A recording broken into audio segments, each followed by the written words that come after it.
Labadiena, sezoniniai braškių rinkėjai. Ne, aš nebilotaitė ir aš jūs sezoniniais braškių rinkėjais tikrai nelaikau.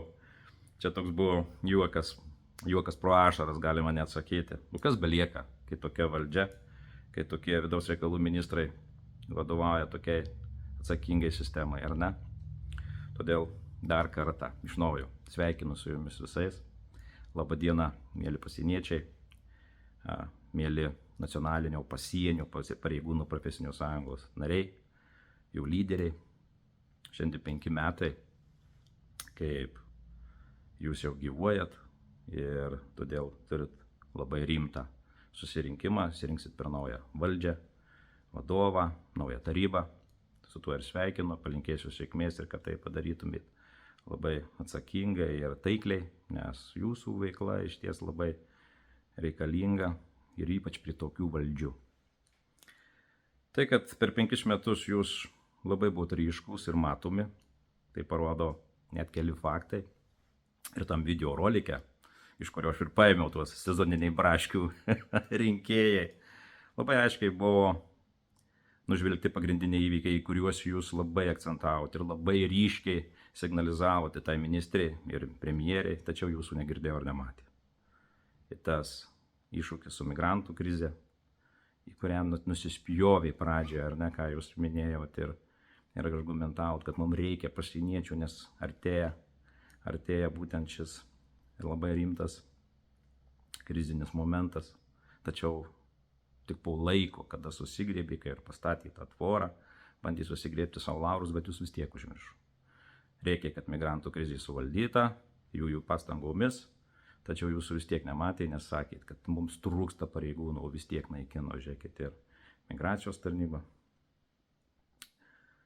Numatėte ir iššūkius susijusius su karu Ukrainoje, nes tik tai prasidėjus karui pabudo Šimonytės atsakingi ministrai, suprato, kad vis dėlto pirmojoje linijoje stovi kas? Būtent jūs pasieniečiai. Ir būtent jums labiausiai reikia tos ginkluotės, tos rimtos ginkluotės, kurią reikėtų panaudoti atremiant visokias grėsmes.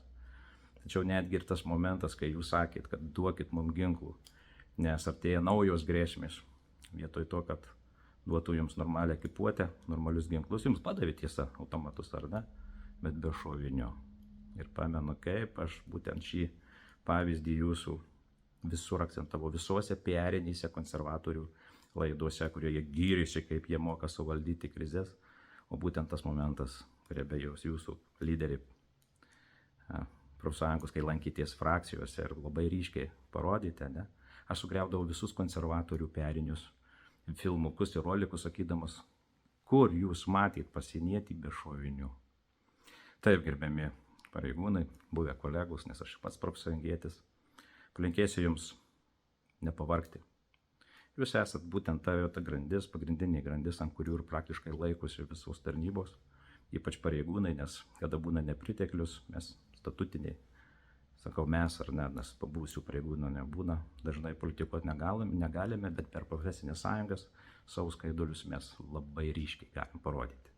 Ir tai, kad dabartiniam laikmetyje profesinės sąjungos įgauna vis didesnę svarbą, tai parodo net keli faktai, kurių beje ir aš esu vienas iš dalyvių, kad politikai pradeda girdėti profsąjungas ir jas nusispjauti, kaip tokioms vyriausybėms kaip konservatorių ar ne, tikrai neverta.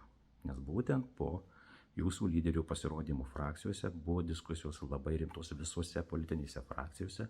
Mes susitikdavom, diskutuodavom, aiškindavom būtent dabartiniai valdančiai, kas yra blogai, ir remdavomis argumentais tais, kuriais jūs pasakėte.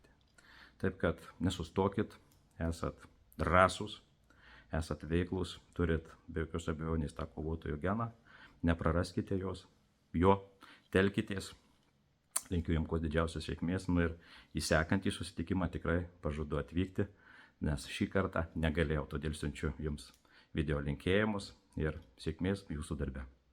Iki pasimatymų.